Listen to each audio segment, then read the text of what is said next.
Alright, it has been a while since our last update. On this video, I'm going to show you how we manufacture Flow's tank caps. So these are our material tank caps. We have two that we cast and it's a 3-piece part. This is your mixer cap and this is your dehumidifier cap. So on the A side, we use this cap, which does include an internal mixer, and this side only has a vacuum line, silicone bead dehumidifier. So mold for this part is quite interesting because it's a 4-part mold where we have a silicone in core and then we have 3-piece CNC machine outer cores. The reason that we use silicone as an in core is we don't need a very good surface finish on the inside, and we have these undercuts where we have a bayonet mount. So if we were to use a metal mold, the part would not really release, so we are using a silicone for the in core. So let me show you where we use the tank caps. So this is your back cover. This does not really have any screws, it's just a snap fit design. Once you remove the back cover, you're able to see the tank caps. So this is your A side tank cap, which does include a DC motor with a mixer, and then it has a vacuum line. These are swivel mounts. You are able to remove it without removing the pipe. So this is the casted pieces, and this is the only part that we are using as an injection piece. So this is a simple tank cap. This does not have any sort of feature. It's just a cap for a cleaning tank, and then once you assemble it, it's there. So this is the dehumidifier cap. So these actually work quite interestingly. We have a vacuum line and a vacuum pump. Once you are done with your injection, the device asks you if you are done with the injection, and then it starts vacuuming the tanks. And we are not really pulling a full vacuum. It's just a partial vacuum to keep the material fresh. So this is your back cover. It's 2 ears in the back and then 2 metal pieces on the front. This is a thermoform piece, which was a really big of a problem to manufacture. Once it's done, it doesn't really move out of its place. Let me show you how we manufacture the caps, and let me show you around the facility. Let's go. This is our open engineering floor. The designers and the engineers work together, and then we have our testing room right up there. We have one of the prototype devices here, and we have the board set up over there. We have a lot of devices lying around. We have one device over there. This is our electronics room, where if you need to do small testing or quality check, this is where it's done. And also we have the pumps over here. So these are broken in pumps where we check everything, done or not done, and then these are ready for shipment. These are our linear actuator holders, as you can see over here. All of them are manufactured. These are for EU devices. US ones are overdone. These are our gear sets. These are not broken in. Once they're broken in, they're gonna be inside the pumps, and the pumps are gonna be sent out. They're gonna be assembled onto the device. Let's go see the manufacturing. This is where all the devices are manufactured and assembled, and testing is done. So these devices are semi-assembled. All the screws are assembled and all the rivets are done. The main board is there, the vacuum pump is there. Our inline valves are assembled as well. Once they're done over here, they go up there for assembly. As you can see over here, they're assembling the rest of the parts, and then the outer cases are assembled and then comes out for the vacuum and several testing. In the middle, we have our testing device, which on the left side, we are doing the break-in for the gear sets, and on this side, we are doing a lot of testing. This device has been through a lot, as you can see over here. We don't really keep the outer cover as is. This is just a bare chassis. It does have a vacuum gauges and everything. Basically, this device has injected more than a ton of material. If you can look at the back, in here you're actually able to see a pump is being assembled to be broken in over here. And this is where it's assembled. And basically, this is where every pump gets a 20 to 30 minute break-in period. And then this is where you can see we don't really use an alternative material. We use polyurethanes just for breaking in process, just to see if the viscosity change affects the device. In here, you are seeing the different kind of materials that we do material testing. In here, you are able to see the other molds that we use. We don't really use, these are cheap enough for us to make 5 to 10 of them, and then manufacturing is much easier that way.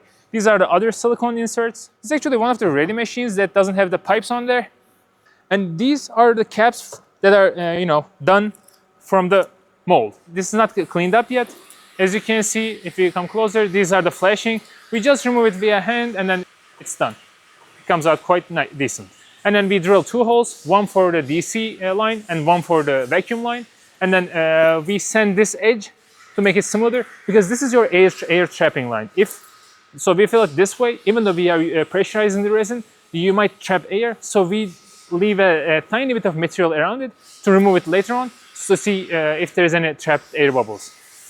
So these tank caps are done for pin devices, and then they're going to be cleaned up and drilled, and then fittings are going to be put on there, and then they're going to be shipped out.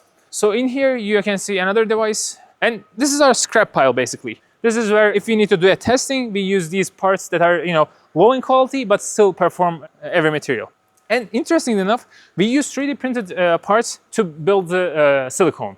So this is a silicone mold box. Basically, put the silicone in there and then put it into the use. And then once that silicone is after 30 to 60 uses, that silicone is all messed up, and then we do another one.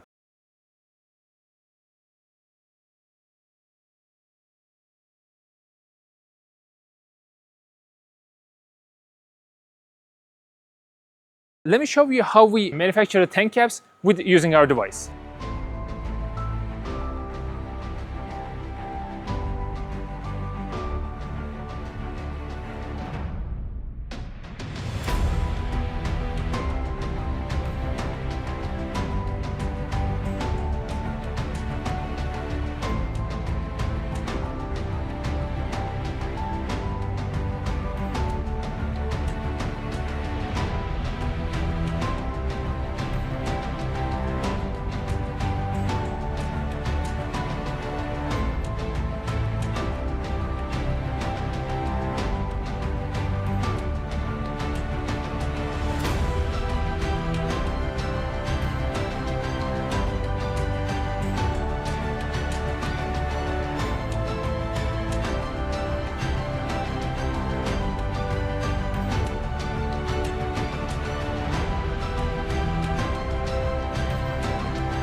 Now that that's settling in, let me show you actually how we produce the gears. Let's go.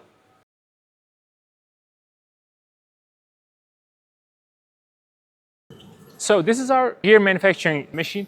It's basically an EDM machine where we cut the gears from this stock, and then after we have a very long gear set, we slice them up to size. Basically, before this, we were using hobbing and other kind of material manufacturing methods, but it always comes out differently, very low RPMs. Literally, you need to do it very precisely. So we bought an EDM machine just to manufacture gears.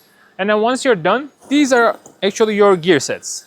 It comes out like that. And this is actually one of the testing materials. Actually, here you can see the device slicing up one gear. Once it's done slicing up, we put both gears to testing. Now you need to do dynamic testing for pressure checks, and then once the pressure checks are qualified, we put those gears together, clean them up, and then put it for pump testing. That's where you can see our, we have a couple plexiglass pieces that we assemble. This is where we cut those pieces. Now our main body is mainly made out of thermoforming ABS material, and then this is where we cut acrylic and then assemble it afterwards. All right, let's go. This is where our managerial offices are, like sales and then operations and everything. We have a meeting going on right now. Let's go back to the shooting room. I will show the shooting room from outside. So this is actually quite interesting. We have an indoor garden as a shooting room. We are utilizing this way. So it comes out like this. Now you know how we manufacture tank caps with using a cheap CNC machine mold with a silicone in core. On the next video, I will show you how we manufacture our packaging foams for our foam devices. As you can see, both sides are, kind of weird shaped. This actually goes on top of the device, and then this is where all the materials goes onto. Thanks for sitting with us. Bye.